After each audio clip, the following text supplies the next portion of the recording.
I promise I am not contagious. There was a little bit of a plot twist. I think I was 3 weeks out and got a little bit of not so good news.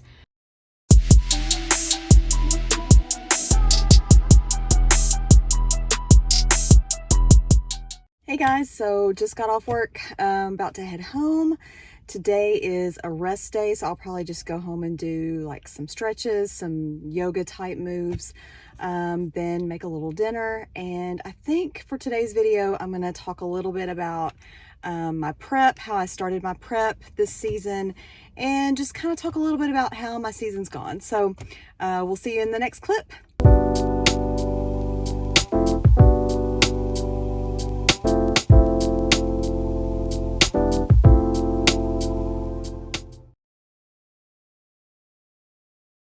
So we've got Normandy vegetables steamed in the microwave. So it's carrots, cauliflower, broccoli, and then I've got potato. This is red potato.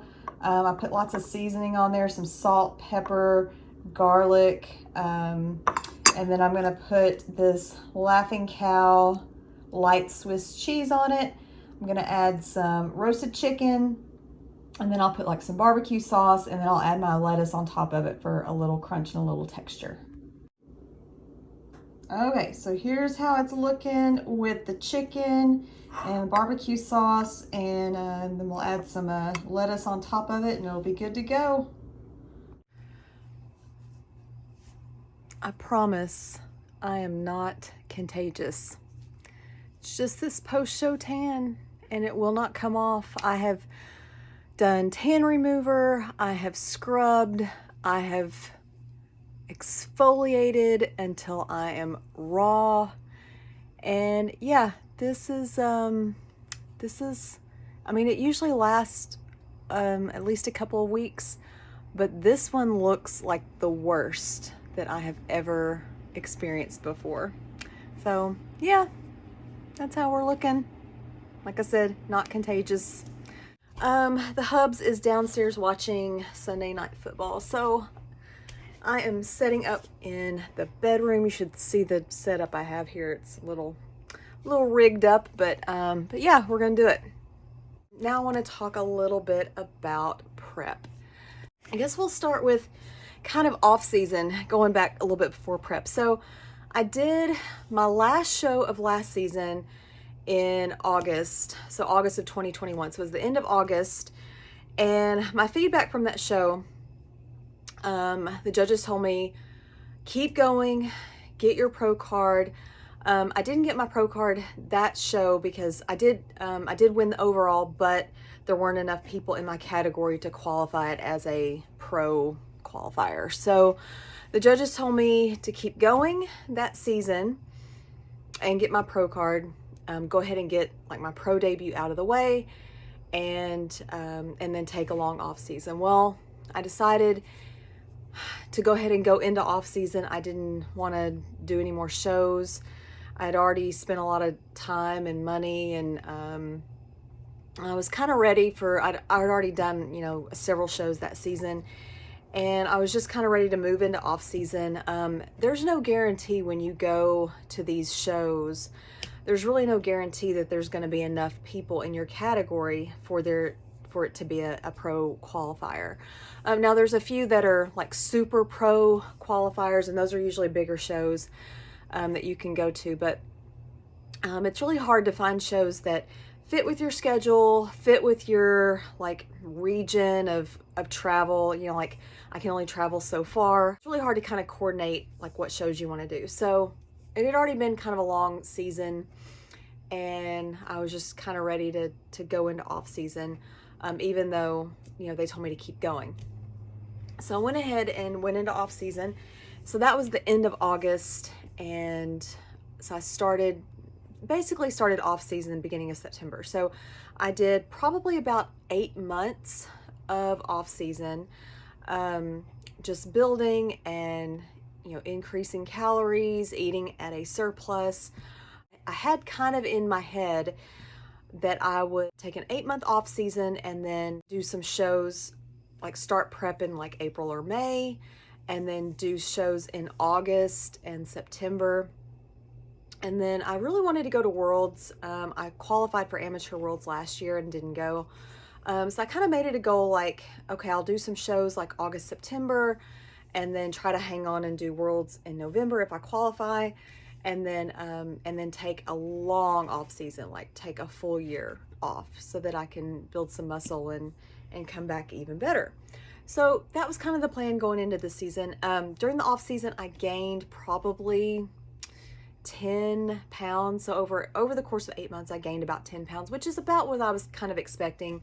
I didn't want to pack on a whole lot, because again, I knew that I was going to take this longer off season. So I was just kind of staying a little bit on the leaner side just so I could be ready for this season. And then just knowing that I was going to, go into an off season and take a longer break. So it worked out really well. I gained about 10 pounds, which is what I was expecting. And so probably end of April, I picked a show. The first show that I picked was like the first weekend in August. And so I started prep at the end of April, and I was at probably a 250 to 300 calorie deficit. And then I started bumping up cardio to increase the deficit even more. I don't like to drop calories super low at first, and I don't like to bump up cardio a whole lot at first either, because as your body adapts and the weight loss slows down, and it will, just it's a matter of time, then you want to have a cushion to where you can drop it even further. If you drop your calories super low and increase your cardio super high, once your body adapts, what are you going to do? You're going to go even lower with your calories? You're going to go like 3 hours of cardio a day?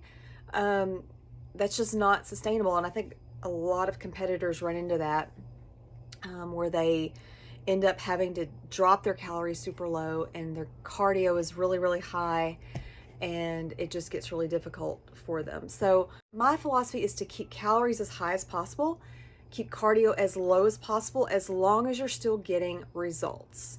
So as long as you're still getting results, you're good. Now, if your weight loss starts to slow or you're not progressing quick enough, then it's time to make some adjustments.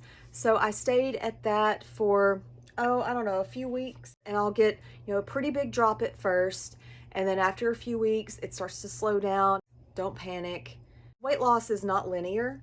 You're going to have fluctuations up and down. So some days you're going to be up a little bit, some days down a little bit, but you're looking for the overall trend to go down. And so I'll just monitor the trend.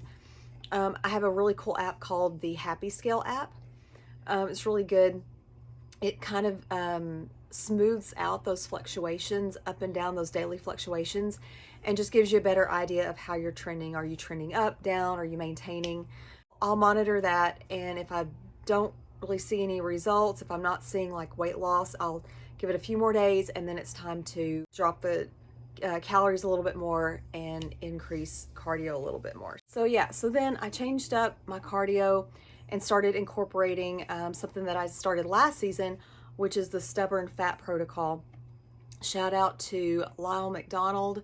It's a protocol that he came up with. I've tweaked it a little bit. Sorry, my cat is playing with me here. Okay, so I was talking and I had forgotten to hit record. So not quite sure where I left off. I know I was talking about the stubborn fat protocol, and I had switched over some of my cardio to the stubborn fat protocol that I was just talking about. And at one point, probably in June, I started to kind of stall out as far as my weight loss.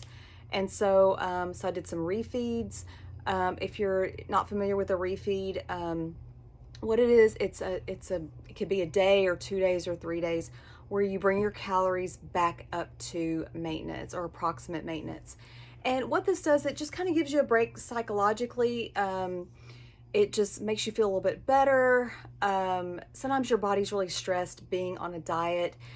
Diets are hard on your hormones, it's hard on your sleep, and it can just really like stress the body out. You don't recover as well from your training. And so by bringing your calories up to maintenance for a day or 2 days or even 3 days, it kind of relieves a little bit of that stress, the psychological stress. It helps kind of replenish your muscles, you feel a little bit better. And some people can actually drop weight because now their body is not as stressed. When your body's stressed, it releases cortisol, which can cause you to retain water. And so by doing a refeed, that can kind of decrease your stress levels, and your body can sometimes drop weight. So I did a refeed, like a 3-day refeed in June, and then I dropped my calories after that. So I was at about a 500 calorie deficit from my maintenance, and then I increased to 2 stubborn fat protocol cardio sessions per week, which are about 30 to 35 minutes, and then 2 steady state 20-minute sessions. And so really I was doing maybe an hour 45, hour 50 minutes of cardio per week. I stayed at that level for the end of June and then for the first like couple weeks in July, and I was making really good progress with my weight loss. And so I knew that it was getting close to time to start walking the calories back up. So my best advice is it's good to be ready early for a show. That way you can start bringing your calories back up as you go into a show. You are so depleted being on a diet, low energy levels, low glycogen levels in the muscles. Your muscles look flat. Like when you get up and you take your progress pics, you look really flat. You don't feel like training is hard. But by bringing your calories up as you go into the show, your energy levels will start to improve, your stress levels will decrease, you'll start to sleep better, you'll start to train better. You just look better if you are ready early enough. You have to be lean enough early enough to be able to do this. And so I knew I was getting close, and I wanted to start kind of walking my calories back up, getting back up to maintenance. So I was able to do that, but then there was a little bit of a plot twist. I had originally scheduled to do a show at the beginning of August, and so this was probably July, middle of July. So I think I was 3 weeks out, and got a little bit of not so good news. So I think I'm going to end the video here, a little teaser. I will talk more about the plot twist to the start of my 2022 season in the next video. Yeah, stay tuned for the next episode, guys. Like, subscribe, leave a comment, and we will see you in the next video.